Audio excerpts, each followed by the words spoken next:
MCQ start করলাম, যা পড়েছি সেখান থেকে। এক ফার্স্ট ধরো ডাব্লু, হ্যাঁ, A1 A2 A3 A4 A5 R5 এ, যাতে করে A2 is equal two A3 is equal two A4। ভালো করে দেখো কিন্তু কি আছে কন্ডিশন। আর একটা কন্ডিশন হচ্ছে A1 plus A5 is equal to 0। কি বললাম? একটা হচ্ছে A2 is equal two A3, আরেকটা হচ্ছে A3 is equal two A4, আরেকটা হচ্ছে A2 is equal two A4। তাহলে তিনটেকে একসাথে কি লেখা যায়? A2 A3 A4 সমান। আরেকটা হচ্ছে A1 plus A5 is equal to 0। Then dimension of W is option A 4 3 2 1 হবে স্যার। 1 স্যার 1 1 হবে স্যার। 1 হবে স্যার। 3 হবে 3 3 3 স্যার 2 হবে। 2 হবে 2 স্যার। 1 হবে স্যার, 1 হবে। হ্যাঁ, তাহলে 1 2 3 হয়ে গেল। আরেকটা অপশন বাকি আছে 4। বলে দাও কেউ একজন। স্যার 2 হবে। আমি কি বলেছি কিভাবে বের করতে হয় বলো? সিম্পল জিনিস তো। প্রথমটা থেকে তো তিনটা কন্ডিশন চলে আসছে, A2 is equal two A3, A3 is equal two A4, A2 is equal two A4। তারপর আরেকটা এটা আছে কি extra। সাবস্পেস হবে? হ্যাঁ, সাবস্পেস হবে। চেক করে দেখে নিতে পারো, চেক করে দেখে নিতে পারো সাবস্পেস হয়। এটা একটা সাবস্পেস হবে, চেক করে দেখে নিতে পারো। সাসপেন্স না হলে তো অপশনে থাকতো। হ্যাঁ, অপশনে থাকতো, এটা সাসপেন্স হবে। হ্যাঁ, না যদি কারোর যদি ডাউট হয় তো সে চেক করেই দেখে নিতে পারো, কিন্তু একটু ক্যালকুলেশন বড় হবে, আর কিছুই না। মানে যেহেতু 5খানা কোঅর্ডিনেট। আচ্ছা, সূত্র দেখো, আমার কথাটা মন দিয়ে শুনবে। 99.9% ছাত্রছাত্রী এই কোশ্চিনটা ভুল করে এবং তোমরা অধিকাংশই এই কোশ্চিনের ভুল অ্যান্সার দিয়েছো যারা বলেছো 1। কেন? আপাত দৃষ্টিতে 4টে কন্ডিশন হলেও কন্ডিশন গুলো আমাকে লিখতে দাও। প্রথম কন্ডিশন হচ্ছে A2 minus A3 is equal to 0, ঠিক বলেছি। সেকেন্ড কন্ডিশন হচ্ছে A3 minus A4 is equal to 0, ঠিক বলেছি। আর থার্ড কন্ডিশন এখান থেকে থার্ড কন্ডিশন আপাত দৃষ্টিতে এখানে দেখলে কটা মনে হচ্ছে? এখান থেকে 3টে, এখান থেকে একটা, 4টে। সেই জন্য সবাই কি করেছো? 5 থেকে 4কে বাদ দিয়েছো এবং বলে দিয়েছো ডাইমেনশন 1। কিন্তু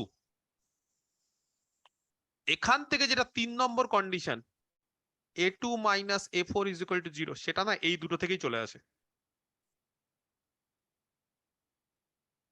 এই দুটোকে যোগ করো। এটাকে যদি আমি 1 নম্বর কন্ডিশন বলি, আর এটাকে যদি 2 নম্বর বলি, আর এটা যদি 3 বলি, তাহলে 1 প্লাস 2 করলে 3 চলে আসে। দেখো চেক করে, ঠিক বলছি? হ্যাঁ স্যার। আমি কি বলেছিলাম সূত্রের দিন, শেখানোর দিন কি বলেছিলাম? কতগুলো কন্ডিশন আছে সেটা কিন্তু বলিনি। আমি কি বলেছিলাম? Linearly independent. একদম, কতগুলো ইন্ডিপেন্ডেন্ট কন্ডিশন আছে, লিনিয়ারলি ইন্ডিপেন্ডেন্ট। তাহলে এখান থেকে যারা যারা বলছো স্যার 3টে কন্ডিশন A2 এর সঙ্গে A3 সমান করে দিন, A3 এর সঙ্গে A4 সমান করে দিন, আর A2 এর সঙ্গে A4 করে দিন, তারা লিনিয়ারলি ইন্ডিপেন্ডেন্ট কন্ডিশনটা ভুল করে ফেলছো। এই দুটো থেকে এটা পাওয়া যায়।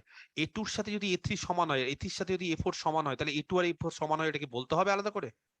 দুটো থেকেই তো বলতে পারি যে A2 আর A4 সমান, সেজন্য ওই কন্ডিশনটাকে কিন্তু ধরবো না, এই কন্ডিশনটাকে ধরবো না কিন্তু, কারণ এটা 1 আর 2 এর যোগফল। তাহলে এর 3টে লিনিয়ারলি ইন্ডিপেন্ডেন্ট না।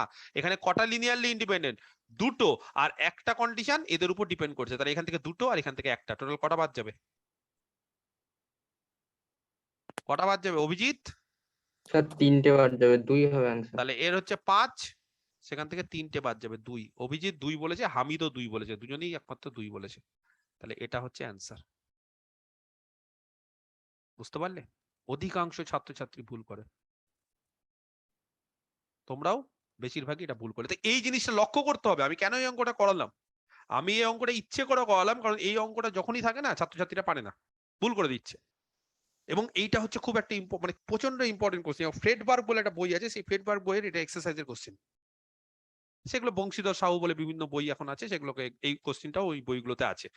কিন্তু এই কোশ্চেনটা কোথায় ছাত্র, এবং আমার বক্তব্য হচ্ছে শুধুমাত্র আমরা এই কোশ্চেনটা ঠিক করবো সেটা না। যদি এটা পরীক্ষায় না আসে, এই টাইপের যাই আসুক, আমরা আগে দেখে নেবো যে 2-3টে কন্ডিশন তা দিয়ে আরেকটা বানানো যায় কিনা। এই জিনিসটা কিন্তু আমি ভেরিফাই করে দেখে নেবো, বারবার করে বলছি, নাহলে কিন্তু কমন কোশ্চেন অথচ ভুল করে আসবে। পিওর অ্যানালিসিসের এটাই মজা। পিওর অ্যানালিসিসে ছাত্রছাত্রী যদি ঠিকঠাক ভাবে শেখে তাহলে সব ঠিকঠাক করবে, আর যদি একটু ভুলভাল শেখে তাহলে সব নেগেটিভ করবে, কারণ দেখে মনে হবে পারবো কিন্তু সব নেগেটিভ হয়ে যাবে। এটাই পিওর অ্যানালিসিস। পিওর অ্যানালিসিস যেটা বলছি লিনিয়ার বলো বা এরপর যা যা করাবো সেটা ভালোভাবে শিখতে হবে। তাহলে বলো ক সেকেন্ড লাগলো, এরকম অঙ্ক যদি থাকে পরীক্ষায় ক সেকেন্ড লাগবে, তাহলে আমি ডিফারেনশিয়াল ইকুয়েশন করবো না এটা আগে করবো? ক সেকেন্ড লাগবে এটা করলে, যদি এই অঙ্কটা আমি জেনে যাই কটা কন্ডিশন আছে। কটা কন্ডিশন আছে? তিনটে, চারটে, পাঁচ, টোটাল চারটে। কিন্তু চারটের মধ্যে এখান থেকে কি হচ্ছে, এই দুটো দিয়ে আরেকটা পাওয়া যায়, তাহলে টোটাল লিনিয়ারলি ইন্ডিপেন্ডেন্ট তিনটে আছে, তাহলে 5 থেকে 3 বিয়োগ করে 2, কয়েক সেকেন্ড লাগবে? 2 থেকে 3 সেকেন্ডের মধ্যে 2 করে বেরিয়ে যাবো।